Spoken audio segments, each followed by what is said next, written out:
Slavery is back. Welcome to a place where private business profit from a captive labour force, yet pennies are spent on medical services to a population in which the Indigenous, the poor and the mentally ill are overrepresented.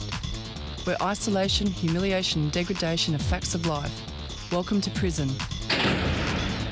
It depends who's telling the story, I suppose. The prisoners would have one view, the people who work in the prison system would have another, and I think it's up to people to decide where the truth is. Give government propaganda and the media spin doctors the flick. And check out Doin' Time for news, views and tunes on prison issues from Guantanamo Bay to Christmas Island to prisons and detention centres everywhere. Every Monday at 4 p.m. on your community radio 3CR. We are still fired up and we're still talking about revolution. Hello and welcome to the Doin' Time show. This is 3CR Community Radio, 855 AM on the dial, streaming live on www.3cr.org.au. This is Marissa and I'll be taking you through until 5 o'clock this evening. And a warning that there will be audio, or there may be and will be audio images of Aboriginal and Torres Strait Islander people that have died. Coming up on the show, we have, first of all, we're going to be interviewing Cecilia Blackwell, who is the non-Aboriginal co-chair of the Friends of Myall Creek National Committee, alongside Keith Monroe. And Keith Monroe is an Indigenous contributor and chair. Indigenous contributor, and he's also part of the committee as well. And he'll be working with us and being interviewed next Monday. So we'll be speaking with Cecilia first about Myall Creek. Every year there is a commemoration over the long weekend, and the commemoration looks at the collaboration and commemoration of people that have been massacred in Myall Creek. And I'll give an introduction about that in just a second. After that, we'll be speaking with Ian Rintel from the Refugee Action Coalition, and we'll be speaking to him about a further suicide at Villawood Detention Centre. We've interviewed Ian quite a few times on this show. And then after that, we will speak with Brett Collins from Justice Action, and he's going to be talking to us about a win that's happened. And we certainly don't have a lot of wins in prisons at all. Each year, hundreds of people from across the country gather on the Sunday of the June long weekend to commemorate the unprovoked massacre of at least 28 Wirra Yarras women, children and old men by a group of stockmen on Myall Creek Station in 1838. The Myall Creek Memorial on the Barradilunga Road near Baringa was erected in June 2000 by a group of Aboriginal and non-Indigenous people working together in an act of reconciliation. In 2008, the massacre site and memorial were included on the National Heritage Register and also received New South Wales State Heritage listing in 2010. And we've interviewed quite a lot of people over the years. We've interviewed Arnie Nolly, who has spoken to us about her contributions in terms of working with a lot of literature that she has compiled in terms of Stolen Generation, and she was a speaker one year. And we've interviewed Keith, and we're going to be interviewing him again next Monday. And now we're going to be speaking with Cecilia, and the lovely Jo has organised all this for us. So pretty soon and shortly, I will have Cecilia correct me on some of the mispronunciations that I may have made about the lands of the Indigenous people. But pretty soon we will be speaking with her specifically about Myall Creek. Stay tuned. You're listening to Radical Radio 3CR. The mental health system in Victoria is currently undergoing transformational reform. And for the first time, these reforms centre people with lived experience of mental health challenges in the design and delivery of the new system. So, how do we then ensure that lived experience engagement is genuine and not tokenistic?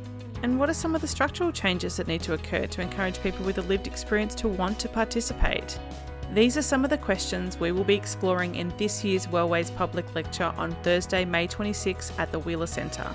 The keynote speaker is Debbie Hamilton, a systemic mental health advocate, and the evening will also include a panel discussion with lived experience and governance experts, and the launch of VIMIAC's Consumers Leading in Governance pilot program. This is a free event, but bookings are essential. To book your ticket to the in-person event or online stream, visit lecture.wellways.org and follow the links to the booking page. That's lecture.wellways.org. Wellways supports 3CR. And you're back with the Doing Time show, and I would really like to welcome Cecilia and give her a warm welcome to the Doing Time show. Hello, welcome to the program. Hi, Marissa. Thanks very much for allowing me the time to speak with you. It's lovely to have you, and thank you so much for coming on at short notice.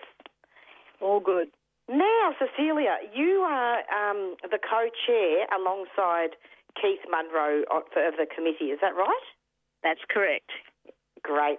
Now, would you be able to just talk about what happened with this massacre for Myall Creek? It's always good, isn't it, to commemorate that every year, and each year I actually have a special broadcast to honour the people that have been massacred and also their descendants.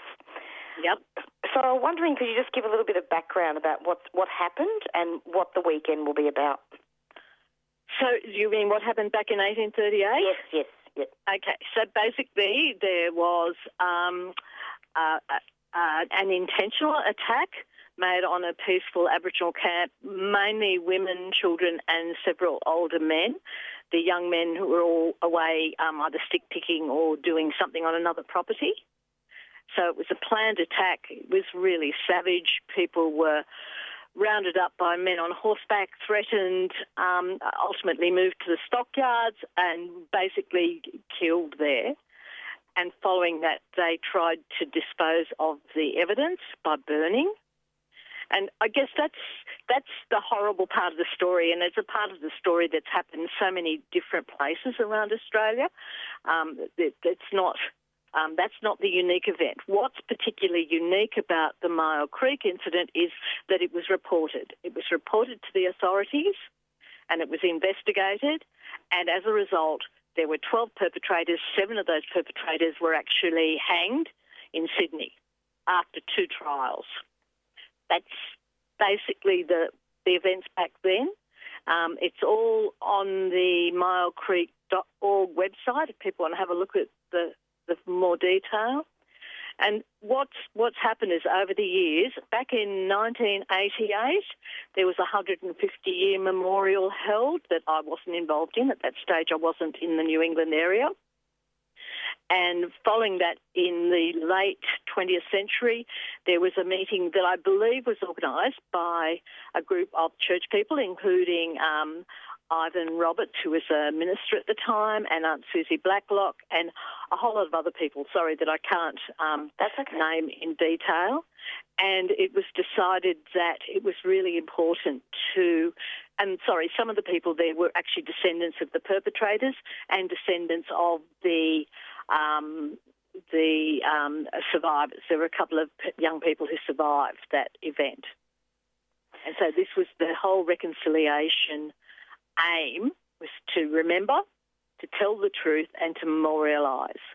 And it went ahead from that very, very small beginning with the ongoing support of people like, as I say, Aunt Susie and a whole lot of other people, some government people. But again, I wasn't around then. I don't know that early history as well as some of our older members. I've only been a co-chair since last year, so I'm also fairly new to that role. Does that address what you wanted me to say? Yes, absolutely. And it's not even about what I want you to say. It's really more about, just about the massacre, because it is important for listeners to know that there was a massacre. And absolutely. Isn't it? And, I've actually interviewed Professor Lyndall Ryan a couple of times as well. And wonderful, has done wonderful work. Indeed. And we've talked a lot about the digital map that has been produced. They've done a lot of work, the researchers, haven't they? And to let people know that it isn't just about Myall Creek, that massacres were a widespread problem. And there were so many. Every time I meet with Aboriginal people right around the East Coast, I haven't been all around Australia, everyone says, but for all the ones that Lyndall Ryan has mapped, there are so many more that have gone invisible because there were no survivors. There were no reports. Absolutely. I think what I find really powerful, and please let me know if you agree, it's more about, I think it might have been on SBS a couple of years ago now where the descendants of the perpetrators and the survivors were all together in one place during a memorial weekend. Absolutely. No, that's a key part. That's what I was saying. It's a key part of the reconciliation, that each year we have representatives from both groups meet at, and during the ceremony they acknowledge the past and look forward to a very different future. It's very, very moving. It's very special. It is very special. And so can you give us some information? I know there's a Zoom event and there's also a non-Zoom event. Talk about what date it's on, what time, where, and who the speaker is. Sure. It's the June long weekend. So this year we've actually got a fundraiser concert on the Saturday afternoon in Mingra. All of this information is on the myallcreek.org website. And that concert's from 3 till 5. Then the following day from 9 a.m. down at the Myall Creek CWA Hall, which is signposted.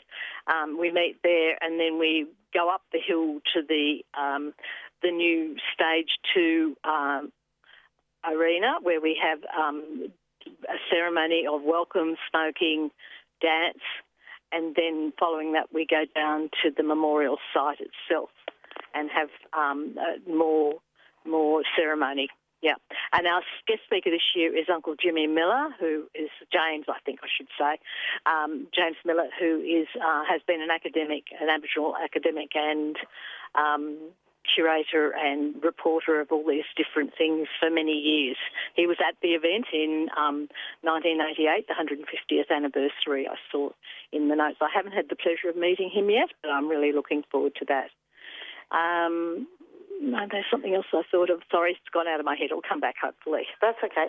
And what land is he from? I believe he's from a particular clan here. Oh, I'm sorry. I don't have that detail with me. Here we go. I've got it right here. And I think it's Gringay clan of the Wanara people. My pronunciation is not very good, I'm afraid. Nor is mine. The Aboriginal. I actually have done a lot of teaching up at Toomela and Binga on the Queensland border with the Gamilaroi people, and trying to get my tongue around lingo is really hard. I'm too hard to manage the flexibility. Don't you worry. Look, I'm going to be speaking with Keith Munro next week, who's the Indigenous co-chair, isn't he? And we'll have a look. We'll talk more about the lands and what's going on there. Anyway, we've put a lot in context today. Anyway, my intro. But tremendous. Just for listeners, the benefit of listeners, Keith Munro is actually the grandson of Uncle Lyell Munro Senior, isn't it? That's right. Yep, he surely is. So we're going to be having part 2 of the Myall Creek series on the radio show here, and he'll be speaking in a lot more detail. But it's so lovely to have you, Cecilia. Is there any other comments you wanted to make in terms of your work on the committee?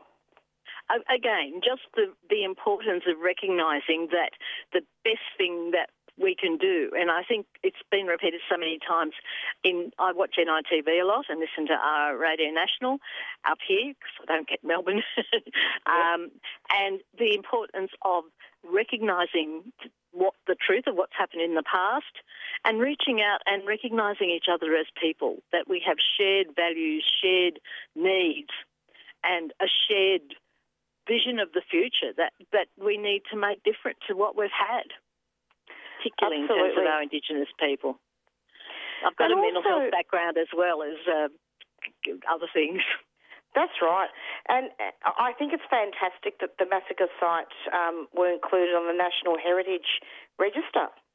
Absolutely. It is really important. I've done a fair bit of reading about just generally the processes afterwards, and one of the books that I read was actually saying that after the events at Myall Creek and after the courts, there was such a white backlash that the government people weren't actually going to prosecute after any of the further massacres. They weren't going to prosecute? They wouldn't prosecute after there was such a white backlash in Sydney and around the Hunter after the court case, after they were found guilty and they were hanged. Mm-hmm. That the documents I've read said they would not risk because they were worried there'd be an insurrection, a revolution. Well, maybe there should be a revolution.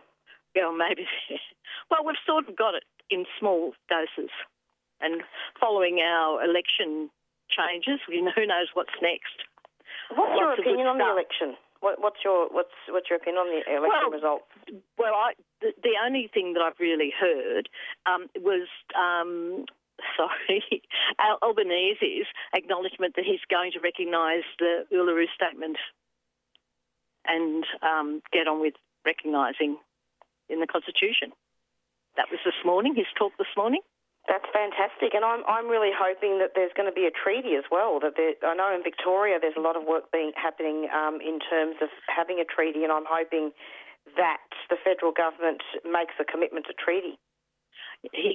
In the bit of the talk that I heard, I didn't hear him mention the treaty, but I agree. I mean, we're the only nation in the world that hasn't had a treaty with its original owners. It's most embarrassing, really. It is really embarrassing. How embarrassing. Okay, well, this is great. So, can you just tell us the website again of where people can have a look if they want to have a... Go on. Myallcreek.org. That's it. You'll bring it up. And so it's got the story, it's got the events, it's got the opportunity for membership. So we have paid membership of the organisation, the Myall Creek, and we have, paying contributions for people who can afford to join and pay an annual fee. Great. Okay, so have a look at that website and see if people can rock up to commemorate the massacre, the Myall Creek Massacre on Country, and it's on the Sunday of the June long weekend. 12th of June. The 12th of June, and there will be directions for that. Yep, and then you've got morning tea and lunch and the smoking ceremony there. Absolutely. I believe it starts at 9 a.m, doesn't it, on Sunday? Yes, that's right.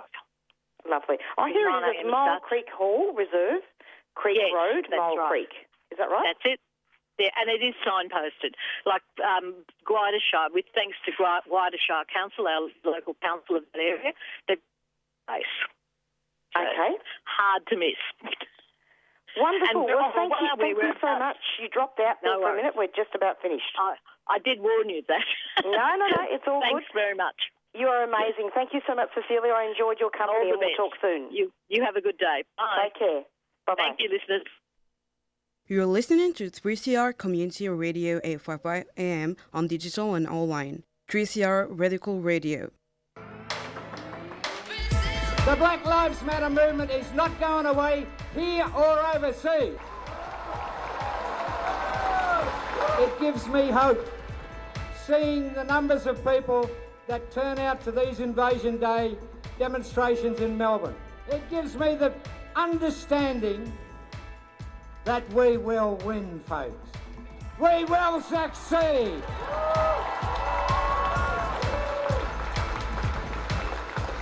You're listening to Radical Radio on 3CR, 855 on your AM dial, 3CR digital, and podcasting and streaming on 3cr.org.au.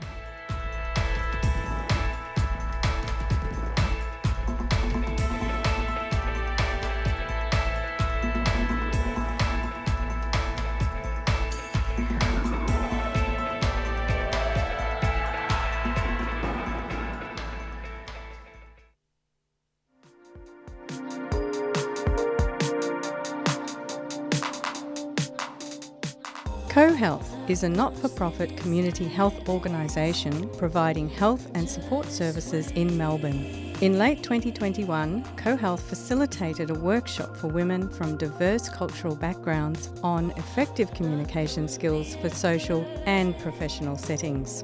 Positive outcomes for workshop participants were collaborative discussions in safe spaces and onward access to support services. To learn more about our services and programs, visit cohealth.org.au. CoHealth is a 3CR supporter.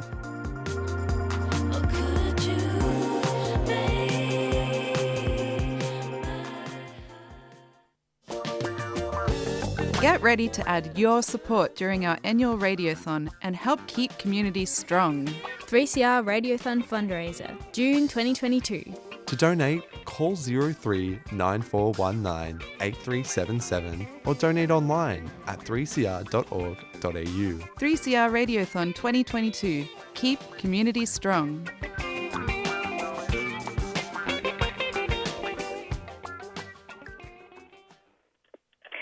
And previously you just heard an interview with Cecilia Blackwell, who is from the Myall Creek Committee, and she's the non-Indigenous co-chair. It's approximately 4:20 and you're listening to the Doing Time show, and coming up on the show we're going to be speaking now with Ian Rintel, who is from the Refugee Action Coalition, and there have been a number of suicides in Villawood Detention Centre, and there's been a new suicide to date. Hello Ian, welcome to the program. Yeah, hey Marissa. Lovely to have you. Can you tell us what's been going on, Ian? Give us a bit of an update. Well, I mean, tragically, we've seen another suicide in Villawood. A young New Zealand woman, not been in detention very long, perhaps 6 months, but took her own life. She's at least the second. There was an Iranian man in late March, who committed suicide in Villawood, and we've seen a number, not that they've all been documented, but there have been a number of very serious attempted suicides. And I can let people know that I've just heard this afternoon that there's been a very serious attempted suicide in Myall. So it's not just Villawood, that we're seeing, this epidemic of, self-harm and suicide attempts. That actually it is something which is happening across the detention regime in Australia. It really is dreadful, isn't it? And so this New Zealand woman there's a video clip, is there, about this? Yes, there are a number of clips that not that they show the woman, but the same. It shows the police. It shows sort of the body being removed from Villawood. But I think the story is very similar. There's a whole experience of mental distress inside the detention centre, a history of abuse at the hands of the guards. This woman took her own life. Shortly after, there'd been, they're routine room searches. I mean, even though they're not meant to be routine, they're meant to only be done if there's a reasonable suspicion that there's contraband in the rooms. But the Border Force uses that reasonable suspicion as an excuse to do, routine, room searches. They found nothing, but I don't think it's coincidence that she, took her life shortly after being subjected to the room search. But the other thing that people have said is that she clearly did have mental problems. She should never have been in detention. People can't get mental health in detention. It's detention which, creates the mental distress on anything else that they may have already been suffering. But, people had remonstrated with guards, with Border Force, independently of this woman, saying she shouldn't be here, she needs help. She so obviously needed help, but she's taken her own life. Absolutely, and in fact, you mentioned also there was an attempted suicide at Myall as well. Yes, that's right. There's another serious suicide attempt, and it was just a fluke again that someone was on the spot and then able to prevent this person from hanging. But it's becoming the experience when this happens. Even the attempts, like people are traumatised by the attempts. It goes through not just the people who may have been immediately on the spot, and that's it's something that's just horrendous to experience. But everyone in the detention centre feels the consequences when someone else takes their life. And I think in particular now that we've got a Labor government, I think we need to push as hard as we can to get like a very serious review into the immigration detention regime and into the Section 501. I mean, now around 80% of people who are in immigration detention are there because visas have been cancelled, often for because of relatively trivial offences. People have been convicted, they've done the time, they should be released into the community. It is just a complete breach of natural justice, anything that resembles justice, that the Immigration Act can be used to punish people in a greater way, in greater measure than the criminal justice system. Yeah, at least in prison you serve your time and you get out. That's right, and you're not subjected to the arbitrary abuse. I mean, however horrendous prison is, when you're getting out, there are rules governing how you can be punished. There is, some oversight and measures that can be taken if you are subject to assault or if you're charged, under the rules inside a prison. None of that exists inside the immigration detention. You're at the whim of Serco officers who are able to put you in solitary confinement, to subject you to behavioural management, regimes, on their whim, and there's no accountability, to those things. People are assaulted. We had a recent sexual assault of 4 guards of a young woman in Myall. Where do you go? The state police don't want to know about it. The federal police say it's a state police matter. People make complaints to the ABF. ABF write back and says, we've investigated this and consider the case closed. Where do you go? Indeed. And I believe that on the 26th of March, an Iranian asylum seeker committed suicide in the Villawood detention centre, and then there was another one on the 22nd of April. Oh, that was an attempt in Lachlan. The attempt, yes. I mean, I do think there's one other suicide that I hadn't have time to nail down, Marissa. But what I've dealt with, I think, is we know definitely on the 26th of March. Then this young woman yesterday, and there is a series. I mean, I don't know the ones in April. And there's been others in May that we can document. And of course that the government and Serco actually know about. Those things are documented, but they were serious enough. 2 of the incidents in Villawood that people were actually hospitalised. One for several days, another one for almost 2 weeks. So we're looking at very serious injuries that they inflicted on themselves with those suicide attempts. So I mean, it's one of the reasons. I mean, if this was happening in any other facility that was run by the Commonwealth government or by a state government, there would be an outcry. There would be a call for there to be an investigation into the regulation and the governance of this place. We've not heard that yet, even though the Commonwealth work health and safety people have actually charged Serco and IHMS as a result of a refugee actually suiciding in 2019. They're already facing charges as a result of that suicide in 2019. We're now 2022. We've not seen any investigation of why the regime which failed that man in 2019, why nothing's changed. In fact, there's every indication that it's got worse. Look, we've had a collapse of the Medivac bill. We had a backroom deal there. Then we had the pandemic, and now we've got a new government. I don't have a lot of faith in the parliamentary process. But what do you feel about the election results, and how do you think that's going to impact on refugees?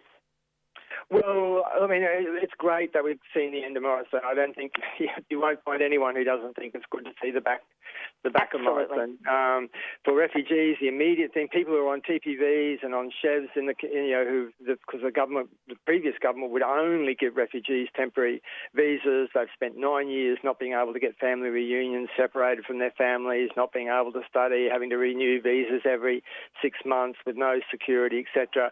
Those people are going to get permanent visas. That's one thing Labor will do. The family in Biloela will go back to Biloela, but the truth is that there are many more thousands who are on bridging visas, who are on expired visas, the people who are in detention itself, that Labor is committed to the same policies that we saw under the Coalition. So as much as we want to celebrate the end of Morrison, I think we need to be very clear that we will have a fight with the Labor government to actually free the refugees, to see the kind of review and the removal of the discriminatory and racist Section 501, to get the people out of Nauru and Papua New Guinea. We've got to fight with the Labor government. Absolutely. Now, just one final question, which it's a burning question, actually, that I've been wanting to ask you. What is a New Zealand woman doing in detention?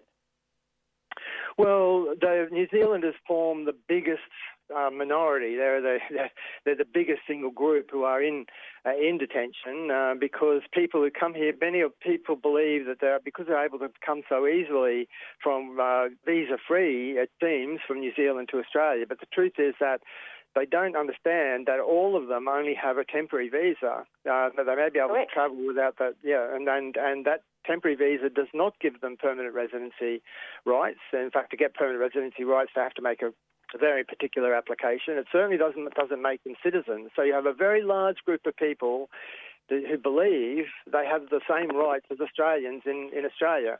They don't. The Section 501 allows those visas to be cancelled in the same way as it allows it to if you're an Afghan or Iraqi or a Sri Lankan. They're regarded as a non-citizen. So that temporary visa that is formally what New Zealanders have when they come from New Zealand to Australia is what is cancelled, and people who sometimes on character grounds, sometimes because they fall foul of the law. So the biggest grouping of people who are deported from Australia to New Zealand are deported for drug offences, not the Mr. Biggs of the 200 kilograms of cocaine. Because the people are sentenced to 12 months, and sometimes they might be 2 or 3, small drug offences. But guess what I'm saying is that the vast majority of people who are caught by Section 501 are not the Mr. Biggs. They're not the pedophiles. That Peter Dutton used to like to talk about. As being an example of how Section 501 or immigration detention was keeping the Australian community safe.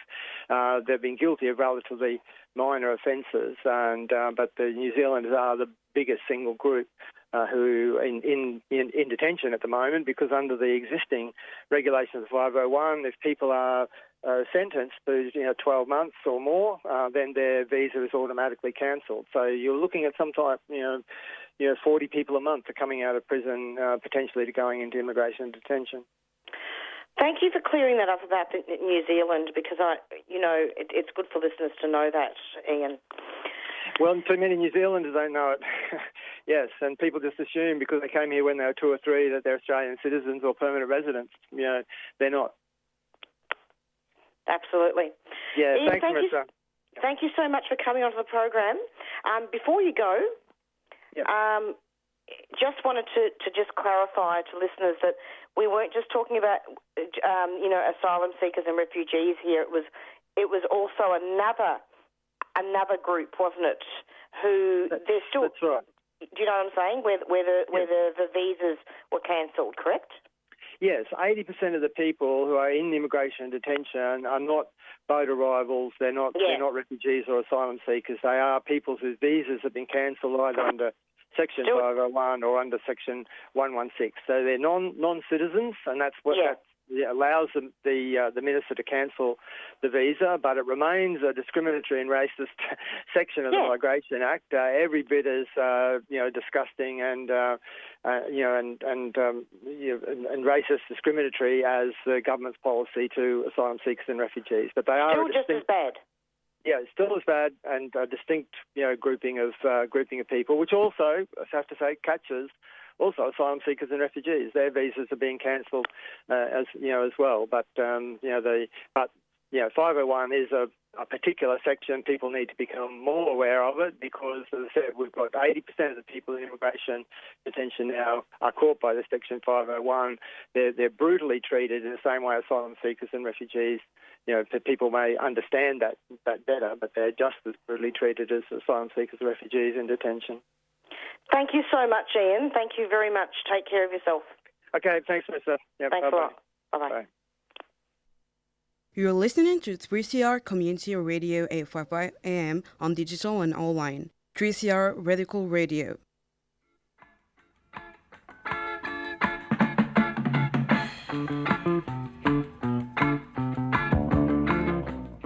Do you have a few children's picture books or footy boots that your kids have outgrown but want to find them a loving home? Well, drop them in at 3CR and put them in the Books and Boots bin. Books and Boots regularly sends pre-loved children's picture books and sports footwear to remote and regional First Nations communities and children across the country. Contact us at Books and Boots or go to the website www.booksandboots.org.au. We love a good book.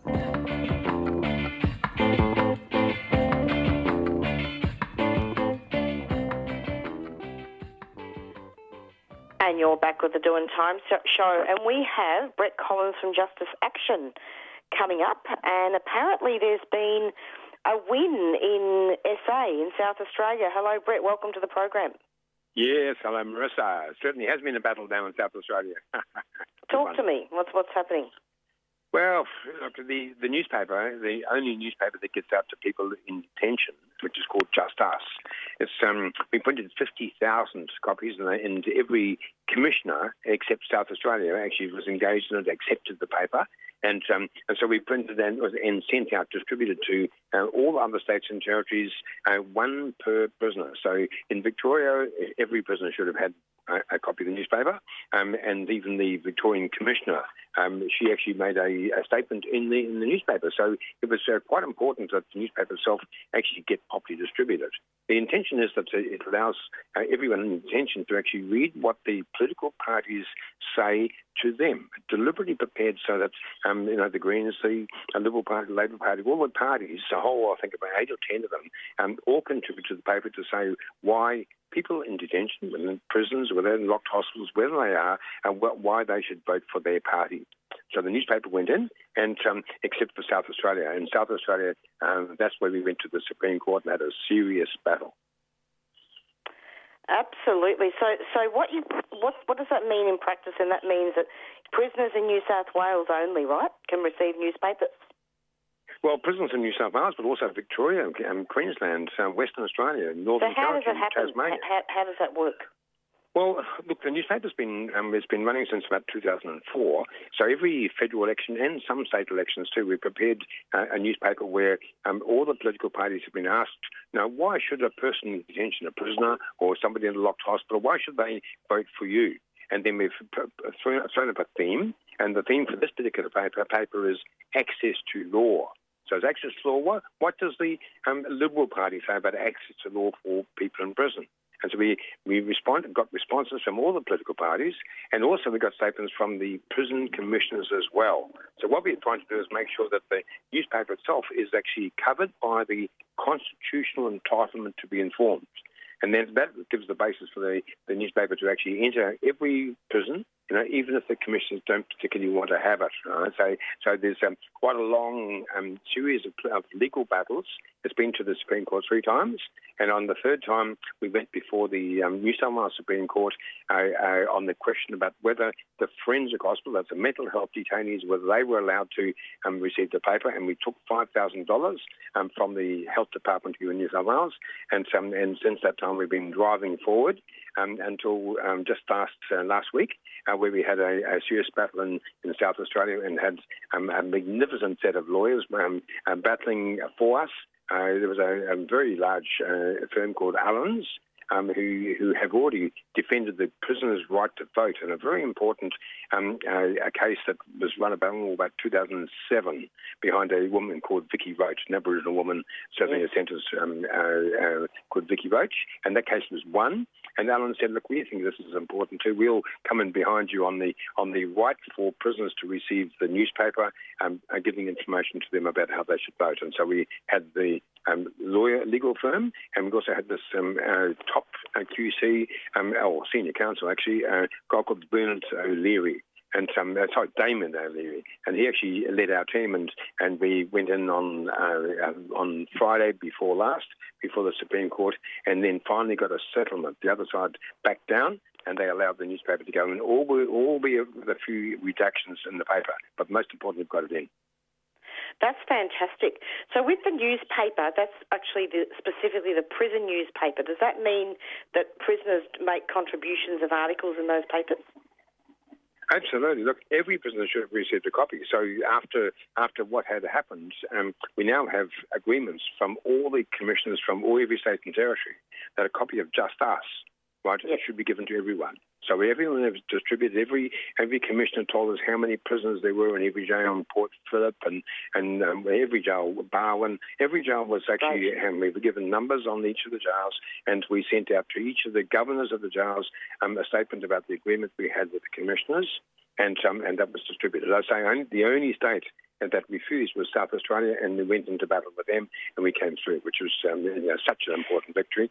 Although, as I say, we had some things which were removed from the paper before it went in, so we actually even had to do a reprint of the paper, especially for South Australia, but we did that. So it you went mean censorship?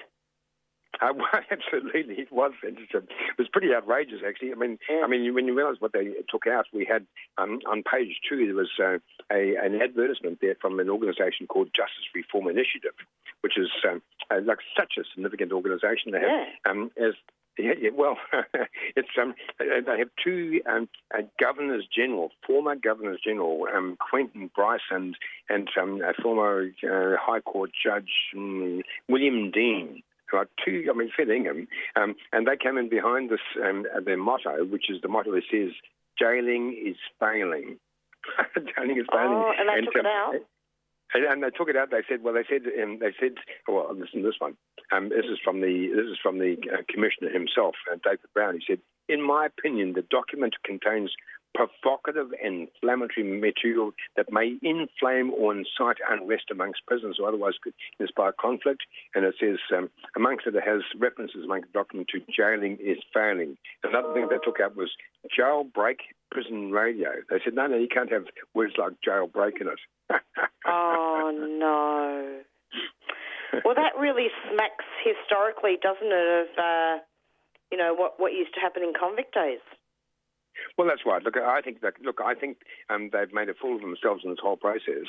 They also took out all the contact points. So, for example, there was something. There's some NGOs had actually put advertisement in there, and they allowed the advert itself, but refused to allow the contact points because they said it was giving prisoners contact with non-prisoners. Oh.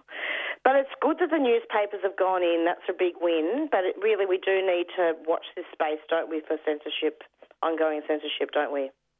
Absolutely. Well, look, we've got a few lessons to teach the administrators, and if we don't mind, the journey will be a long and solid one. But we're definitely in the right. So the right to be informed is basic. And the right also to have access to digital contacts and things like that. We actually raised that, and they said, no.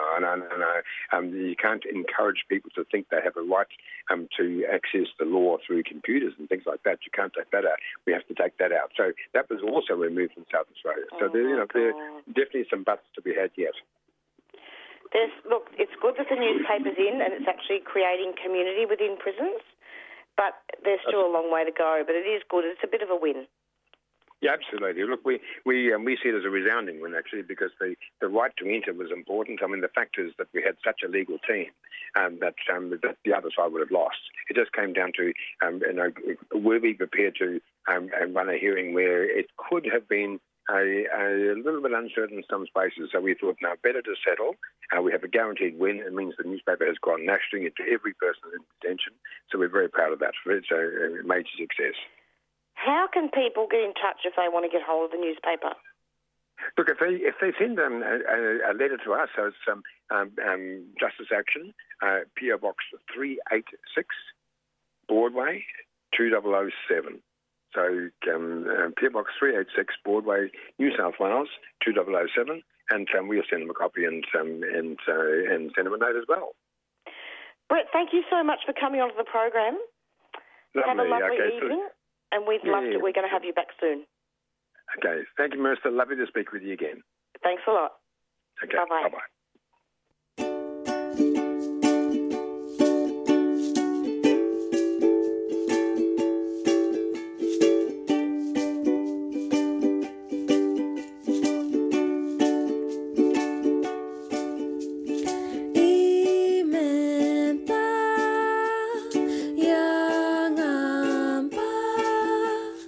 Nunggu langwa ine mamua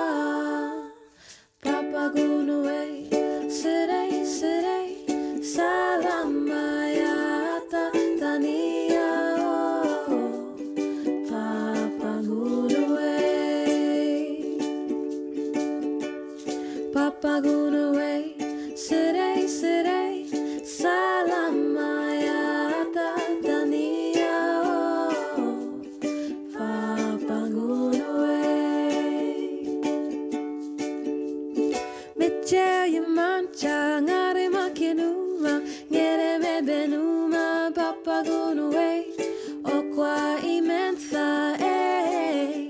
yo marakpa Mitchell yamanja ngare makenuma ngere mebenuma papa gunaway o kwa imentha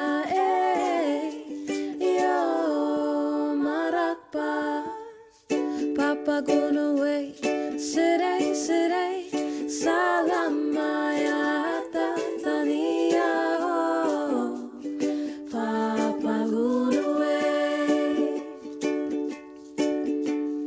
Papa Gunaway, sere, sere, salamaya tatania oh, Papa Gunaway.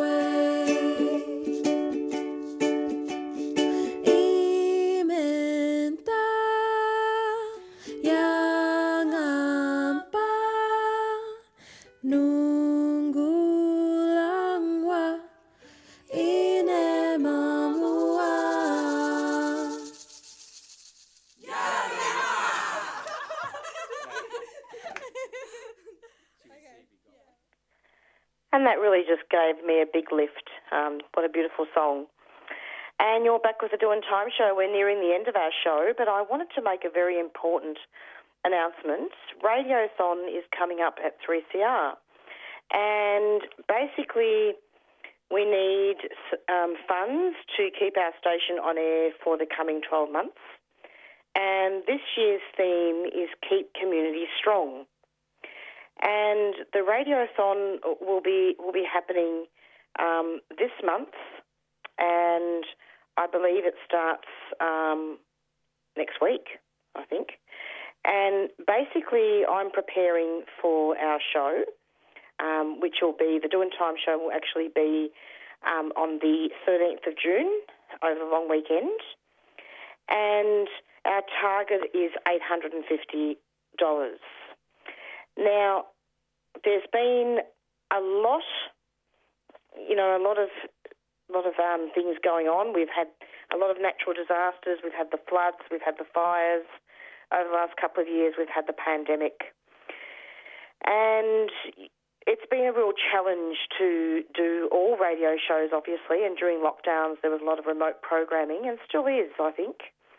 And now it's going to 2022, and the Doing Time show is still going strong,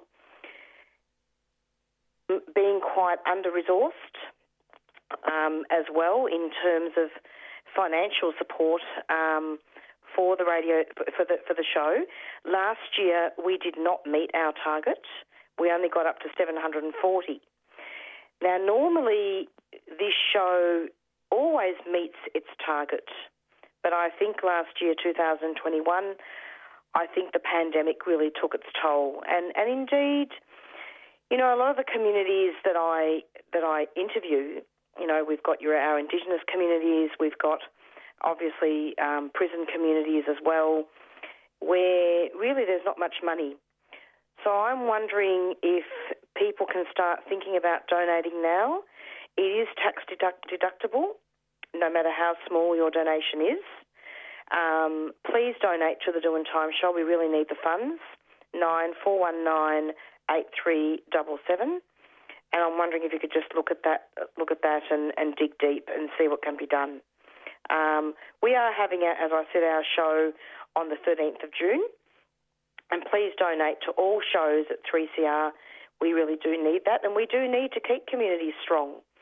And our show has really made it extremely important to really have a look at some of the inequalities and injustices that have happened, not just as a result of the pandemic, but also about some of the far-reaching consequences of how asylum seekers and refugees have been affected, and all about the violations of human rights, the extensive police powers that have happened, and also in regards to things that you wouldn't normally hear on other radio stations or TV and other mainstream media, looking at people that have been deprived of a voice and marginalised communities. They all find their way to the Doing Time show. And that also includes, of course, Aboriginal elders, the Doing Time show has really paid particular attention over the last 3 years in regards to what's been happening with Aboriginal massacres,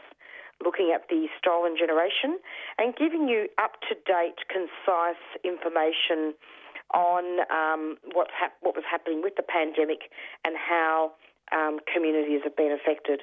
I know that this is not my radiothon show yet, but I really felt that it was terribly important to really kickstart the radiothon today, given that, you know, there are quite a lot of impoverished communities, and we certainly did not meet our target last year, and we want to keep this show going. So, yeah, just wanted to put out a very, very special announcement today for that to happen. And there are a couple of ways that you can donate, 94198377, contact the station, or you can donate online, www.3cr.org.au.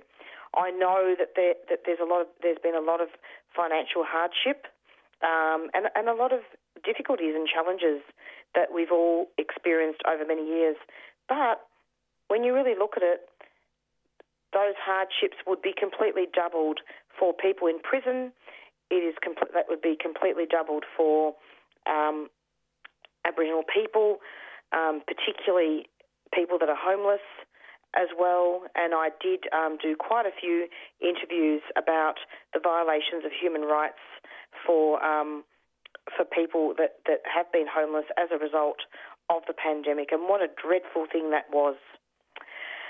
It's approximately 4:52 and we've got a couple of minutes left of our show. I wanted to thank all our guests for coming onto the show today.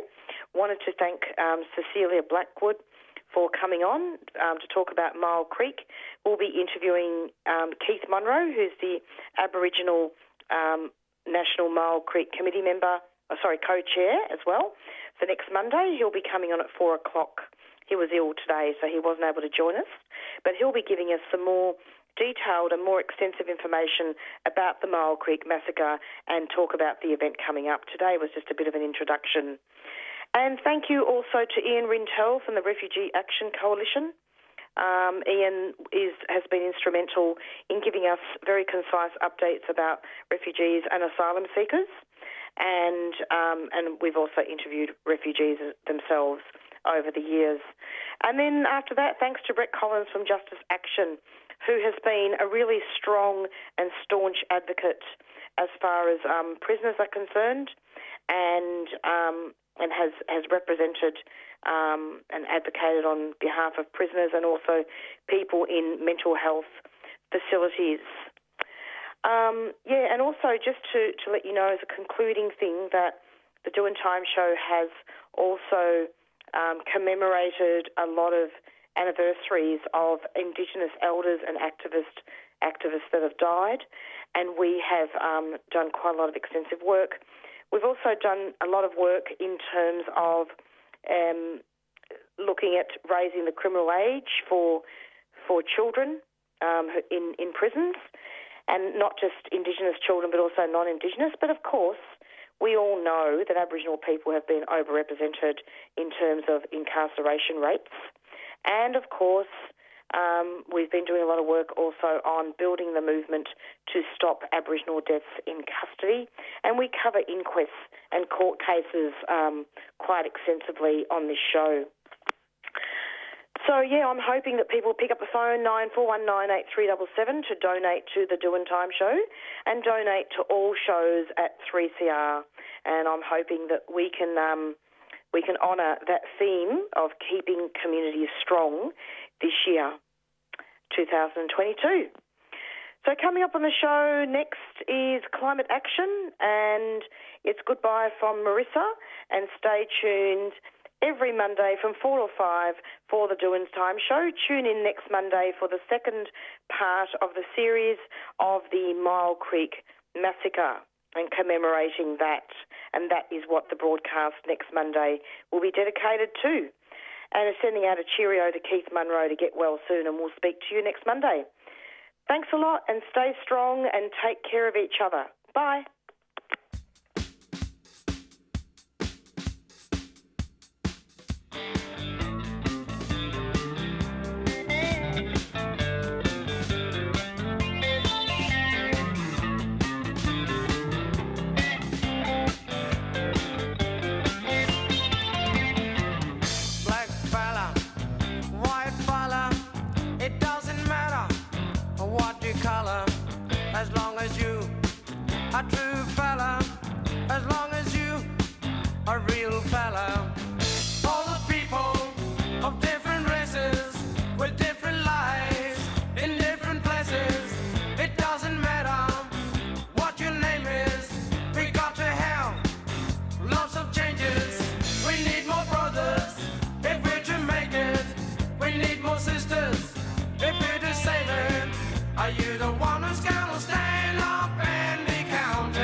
Are you the one who's always ready with a helping hand?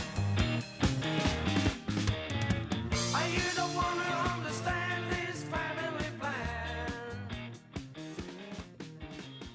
Are you the one who's always ready with a helping hand? You've been listening to a 3CR podcast produced in the studios of independent community radio station 3CR in Melbourne, Australia. For more information, go to allthews.3cr.org.au.